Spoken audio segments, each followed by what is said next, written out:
Hello students, I am Jitendra Singh. Welcome to Anand institute YouTube channel. Class 8th के अपने जो first आपका जो चैप्टर है रिसोर्सेज वाला टॉपिक अपना चल रहा था, इसके अंदर हमने रिसोर्सेज की डेफिनेशन, टाइप ऑफ रिसोर्सेज जो है वो सारे देख लिए थे। फिर उन टाइप ऑफ रिसोर्सेज के अंदर जो है अपना नेचुरल रिसोर्सेज वाला टॉपिक जो है चल रहा था, और इसके भी जो है टोटल 5 पार्ट्स है। तो इसके जो स्टार्टिंग के फर्स्ट और सेकंड वाले ओरिजिन, बेसिस ऑफ ओरिजिन है, बेसिस ऑफ रिन्यूएबिलिटी है, ये हमने देख लिए थे। अब इसी को आगे हम कंटिन्यू करते हुए बढ़ते हैं। अब जो है नेचुरल रिसोर्सेज के अंदर अपना जो थर्ड पॉइंट है वो आता है on the basis of development. Development का मतलब होता है विकास।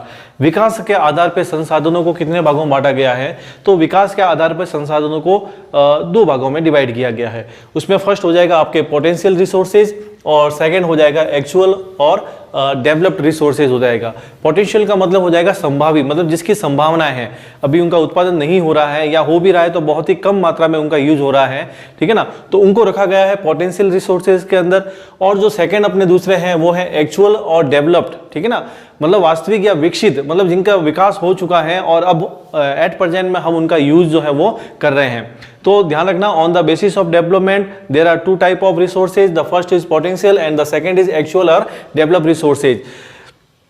अब आता है अपना फर्स्ट पोटेंशियल रिसोर्सेज किन्हें कहेंगे। इसमें क्या होता है पोटेंशियल रिसोर्सेज के अंदर? तो देखिए, potential resources are those that exist, but exist का मतलब उपस्थित तो है। पोटेंशियल रिसोर्सेज किन्हें कहेंगे? यानी कि वो रिसोर्सेज हैं यहाँ पे क्लाइमेट के अंदर, एनवायरनमेंट के अंदर, ठीक है ना, यहाँ अर्थ के अंदर वो रिसोर्सेज तो मौजूद तो हैं, but whose quantity and location are not fully known, लेकिन उनकी मात्रा और उनकी जो लोकेशन है, उनकी स्थिति अभी तक हमें ज्ञात नहीं है कि मतलब वो इस प्रकृति के अंदर कितनी मात्रा में मौजूद है, कहाँ पे मौजूद है। बस इतना पता है कि हाँ वो मौजूद है तो सही, लेकिन कहाँ पे हैं और कितनी मात्रा में है इसकी जानकारी हमें नहीं है। तो ऐसे रिसोर्सेज को जो है उनको पोटेंशियल रिसोर्सेज के श्रेणी में जो है उनको रखा गया है। And the resources are not being utilized completely at present। और एक साथ में एक शर्त ये भी लगा रखी है कि वर्तमान में इन रिसोर्सेज का प्रयोग जो है पूरी तरह से इनका हम यूज नहीं कर पा रहे हैं। यानी कि 2-3 चीजों का इसके अंदर ध्यान रखना है पोटेंशियल रिसोर्सेज के अंदर, कि पहली चीज तो ये हो जाएगी कि उनकी क्वांटिटी और लोकेशन का हमें पता नहीं है, और दूसरी चीज ये है कि वर्तमान में जो है इनका जो है यूटिलाइज जो है उनका हम कंप्लीटली पूरी तरीके से हम उनका यूटिलाइज नहीं कर पा रहे हैं। इसका एक रीजन ये भी है कि वर्तमान के अंदर बहुत सारी हो सकता है कि टेक्नोलॉजी के अभाव के अंदर उस चीज का यूज करने की या उसको यूटिलाइज करने की टेक्नोलॉजी अवेलेबल नहीं है, उसकी वजह से हम उसका यूज नहीं कर पा रहे, या हो सकता है कि मनी या पैसों की कमी है उस कंट्री के अंदर, देश के अंदर, जिस वजह से वो उसका जो है यूटिलाइज वो है नहीं कर पा रहा है। तो ये कुछ इसके एक रीजन हो गए जिसकी वजह से हम पोटेंशियल रिसोर्सेज का यूज नहीं कर पाते हैं। तो इसके 2 ही रीजन है, एक तो टेक्नोलॉजी का अभाव और एक है मनी का अभाव, पैसों का अभाव, जिसकी वजह से हम कोई टेक्नोलॉजी विकसित डेवलप नहीं कर पाते हैं और उनका सही तरीके से यूज नहीं कर पाते हैं। अब पोटेंशियल रिसोर्सेज के एग्जांपल कौन से होंगे? तो एग्जांपल देखिए उसके अंदर, तो देखिए फॉर एग्जांपल के लिए जैसे कि विंड मिल्स हैं, जिसको हम हिंदी में कहते हैं पवन चक्की, ठीक है ना, बड़े बड़े पंखे लगे होते हैं, तो वहां से जब वो चलते हैं तो उससे जो है इलेक्ट्रिसिटी जनरेट होती है, बिजली बनाई जाती है। तो ये पवन चक्की जो है इसको भी जो है पोटेंशियल रिसोर्सेज के अंदर रखेंगे, क्योंकि एट प्रेजेंट के अंदर इंडिया के अंदर जैसलमेर है, गुजरात है, उनके कुछ हिस्सों के अंदर ही जो है इन विंड मिल्स का जो है डेवलपमेंट हो रखा है, इनका हम यूटिलाइज कर रहे हैं। बाकी ऑल ओवर इंडिया के अंदर जो है इनका हम पूरी तरीके से यूज नहीं कर पा रहे हैं। तो इसलिए इनको जो है विंड मिल्स जो है इनको हम on the basis of development में पोटेंशियल के अंतर्गत रखेंगे।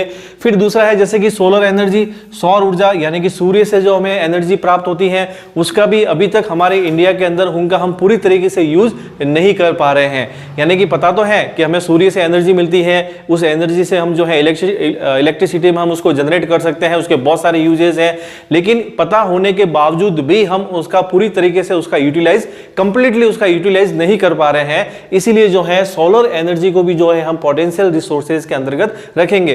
तो ये 2 एग्जांपल आपको इसके अंदर ध्यान रखना है। पोटेंशियल रिसोर्सेज के अंदर विंड मिल्स और solar energy is also potential resources in India. ये भारत के अंदर जो है ये आपके जो है पोटेंशियल रिसोर्सेज के अंदर आ जाएंगे। फिर इसके अंदर नेक्स्ट आता है अपना एक्चुअल और डेवलप्ड, यानी कि जो विकसित हो चुके हैं और जिनका हम यूज जो है वो कर रहे हैं। तो एक्चुअल और developed resources are those that are in existence and are being used and whose quantity and quality is known.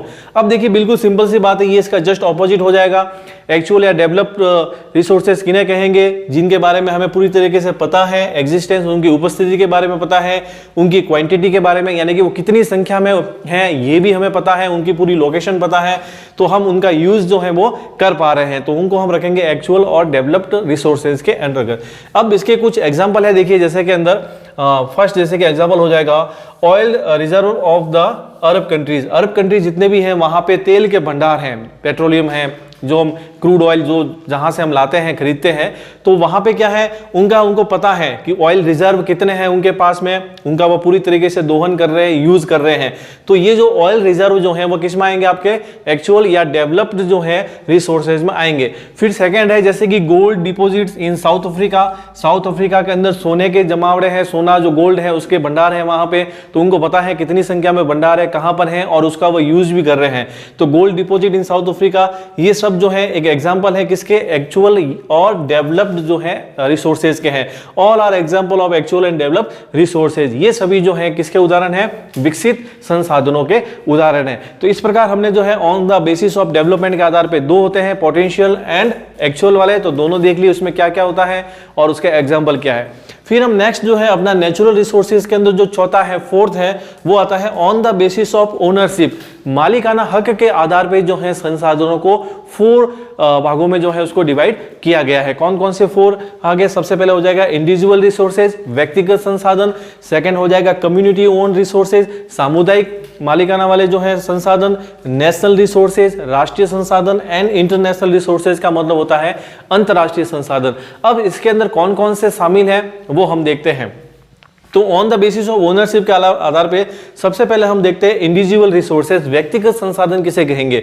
तो देखिए these resources our own privately by individual. बिल्कुल सिंपल सी बात है कि इन संसाधनों का जो मालिकाना हक जो है वह निजी व्यक्तियों के हाथ में होता है, व्यक्तिगत तौर पे जो है उनका मालिकाना हक होता है, किसी एक व्यक्ति के अधिकार के अंदर वो होते हैं। फॉर एग्जाम्पल के लिए जैसे कि आपका फार्म लैंड है, यानी कि आपकी जमीन है, खेती की जमीन है, तो उसका ओनर एक फार्मर होता है, एक किसान होता है, तो वो क्या हो जाएगा? तो फार्म लैंड जो है वो क्या हो जाएगी? आपकी इंडिविजुअल रिसोर्सेज है, आपकी इंडिविजुअल प्रॉपर्टी है वो।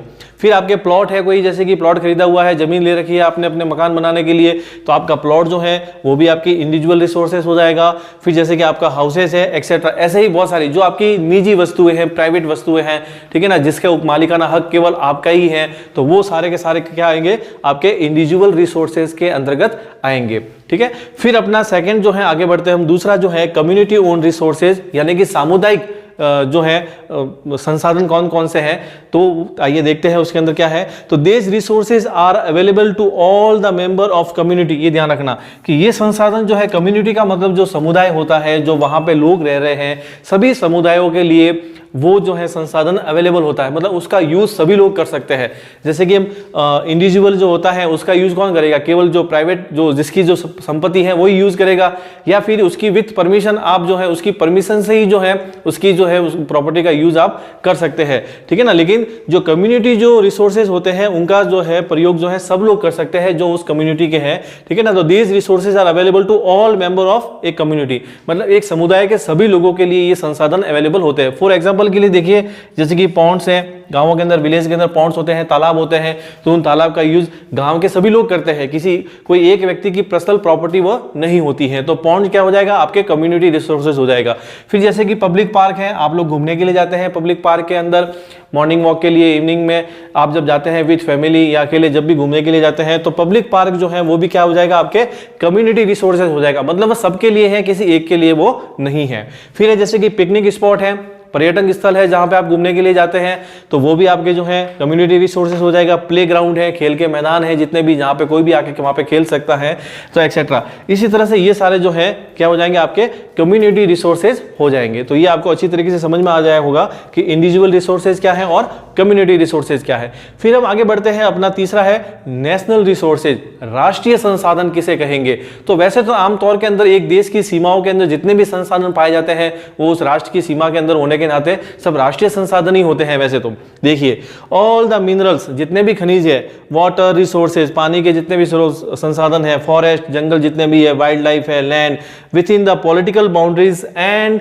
Oceanic are up to 12 nautical miles, जिसको अगर हम किलोमीटर में डाइवर्ट करें तो ये थोड़ा याद रखना, समुद्र के अंदर 12 नॉटिकल माइल और किलोमीटर के अंदर हो जाएगा 19.2 kilometres from the coast are included in national resources. मतलब ये जो एक देश की सीमाओं के अंदर जो पॉलिटिकल बाउंड्रीज होती है, हर देश की अपनी एक सीमा होती है, तो उस पॉलिटिकल बाउंड्रीज के अंदर जो भी रिसोर्सेज है, फिर चाहे वो मिनरल्स हो, वाटर रिसोर्सेज हो, फॉरेस्ट हो, वाइल्ड लाइफ हो, वो सारा का सारा उस देश की जो है संपत्ति है, उस देश के नेशनल रिसोर्सेज आएंगे।